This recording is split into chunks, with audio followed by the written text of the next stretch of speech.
لوگ اس انتظار میں رہتے ہیں کہ ایسا گاہک آئے، ایسا گراہک آئے جس کو معلومات کم ہو تو اسے جلدی ٹوپی پہنا دیا جائے، جس کو خرید و فروخت کا تجربہ نہ ہو اس کو جیسے تیسے بیچ کر کے ختم کر دیا جائے۔ لوگ تو ایسے گراہک کے انتظار میں رہتے ہیں۔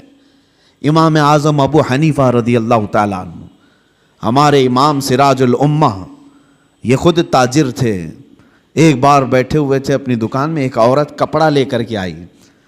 وہ کپڑا اچھے قسم کا کپڑا تھا، اور وہ عورت جو بیچنے آئی تھی اس کی قیمت وہ کم بول رہی تھی۔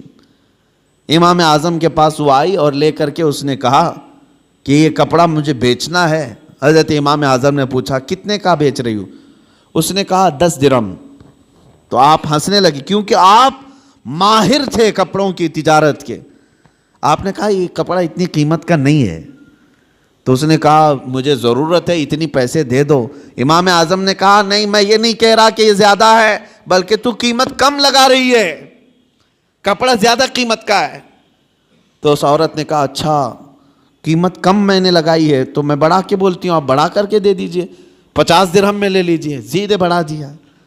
امام اعظم نے کہا نہیں، ابھی کم بول رہی ہے تو قیمت اس کی، اس کپڑے کی۔ اس نے کہا 100 درہم۔ امام اعظم نے کہا کپڑا اس سے بھی زیادہ کا ہے، یہ کپڑا اس سے بھی زیادہ قیمت کا ہے۔ اس خاتون نے 3 بار قیمت بڑھائی۔ تو امام اعظم ابو حنیفہ نے فرمایا جا تیرے گھر میں کوئی ذمہ دار مرد ہو تو اسے بھی لے کے آ۔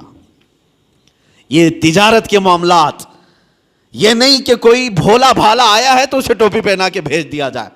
10 درہم میں خرید لیتے، وہ کپڑا تو 400 درہم کا تھا۔ کہا کہ جا تیرے گھر میں کوئی ذمہ دار مرد ہے تو اسے لے کر کے آ۔ وہ خاتون گئی، اپنے مرد کو لائی۔ امام اعظم ابو حنیفہ رحمۃ اللہ تعالیٰ علیہ نے اس کپڑے کو 400 درہم میں خریدا۔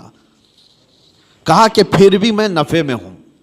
فرماتے ہیں کہ میں جو بیچوں گا اس پر مجھے نفع آئے گا، لیکن میں یہ نہیں چاہتا تھا کہ سامنے والے کو اس کپڑے کی قیمت کا اندازہ نہیں تو میں اس کو پوری طرح سے ڈبا دوں۔ یہ رسول پاک صلی اللہ تعالیٰ علیہ وسلم کے اخلاق کے کریمانہ جو امام اعظم ابو حنیفہ نے بھی اپنی زندگی میں دکھایا ہے۔